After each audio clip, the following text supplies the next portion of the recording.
ಗುಪ್ತ ನಿಧಿಗಾಗಿ ಮುಗ್ಧ ಮಗುವಿನ ನರಬಲಿ ಯತ್ನ ಬೆಂಗಳೂರಿನಲ್ಲೇ ನಡೆದ ಘಟನೆ. ಬೆಂಗಳೂರು ಗ್ರಾಮಾಂತರ ಜಿಲ್ಲೆಯಲ್ಲಿ ಗುಪ್ತ ನಿಧಿಯ ಆಸೆಗಾಗಿ 1.5 ವರ್ಷದ ಹಸುಗೂಸನ್ನ ಬಲಿ ಕೊಡಲು ಯತ್ನಿಸಿದ ಆಘಾತಕಾರಿ ಘಟನೆ ಬೆಳಕಿಗೆ ಬಂದಿದೆ. ಮೂಢನಂಬಿಕೆಯ ಪರಮಾವಧಿಯಂತಿದ್ದ ಈ ಕೃತ್ಯವನ್ನ ಸಕಾಲದಲ್ಲಿ ಕಾರ್ಯಾಚರಣೆ ನಡೆಸಿದ ಅಧಿಕಾರಿಗಳು ತಡೆದಿದ್ದು ಮಗು ಪ್ರಾಣಾಪಾಯದಿಂದ ಪಾರಾಗಿದೆ.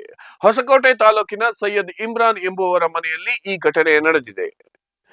ಮನೆಯ ಒಳಗಿನ ಒಂದು ಕೋಣೆಯಲ್ಲಿ ಗುಪ್ತ ನಿಧಿ ಇರಬಹುದೆಂದು ಕುರುಡು ನಂಬಿಕೆಯಿಂದ ದೊಡ್ಡ ಗುಂಡಿಯನ್ನು ತೋಡಲಾಗಿತ್ತು. ಈ ನಿಧಿಯನ್ನು ಪಡೆಯಲು ಮಗುವನ್ನು ಬಲಿ ನೀಡಬೇಕು ಎಂದು ಪೂಜೆ ಮತ್ತು ಪ್ರಾರ್ಥನೆಗಳನ್ನು ಹಮ್ಮಿಕೊಳ್ಳಲಾಗಿತ್ತು. ಮಗುವನ್ನು ಬಲಿ ಕೊಡಲು ಸಕಲ ಸಿದ್ಧತೆಗಳು ಪೂರ್ಣಗೊಂಡಿದ್ದವು. ಈ ಅನಿಷ್ಟ ಆಚರಣೆಯ ಬಗ್ಗೆ ಅಪರಿಚಿತ ವ್ಯಕ್ತಿಯೊಬ್ಬರು ಮಕ್ಕಳ ಕಲ್ಯಾಣ ಇಲಾಖೆಯ ಅಧಿಕಾರಿಗಳಿಗೆ ತುರ್ತು ಮಾಹಿತಿ ನೀಡಿದ್ದರು. ಮಾಹಿತಿ ಸಿಕ್ಕ ತಕ್ಷಣವೇ ಮಕ್ಕಳ ರಕ್ಷಣಾ ಘಟಕದ ಅಧಿಕಾರಿಗಳು ಮತ್ತು ಪೊಲೀಸರು ಜಂಟಿಯಾಗಿ ಮನೆಯ ಮೇಲೆ ದಾಳಿ ನಡೆಸಿದ್ದಾರೆ. ಅಧಿಕಾರಿಗಳು ಸ್ಥಳಕ್ಕೆ ಹೋದಾಗ ಕೋಣೆಯಲ್ಲಿ ಪೂಜೆ ನಡೆಯುತ್ತಿತ್ತು ಮತ್ತು ಮಗು ಬಲಿಪೀಠಕ್ಕೆ ಸಜ್ಜಾದ ಸ್ಥಿತಿಯಲ್ಲಿತ್ತು. ಪೊಲೀಸರ ಎಂಟ್ರಿಯಿಂದ ಭಯಭೀತರಾದ ಮನೆಯವರು ಆಚರಣೆಯನ್ನು ತಕ್ಷಣ ನಿಲ್ಲಿಸಿದ್ದಾರೆ.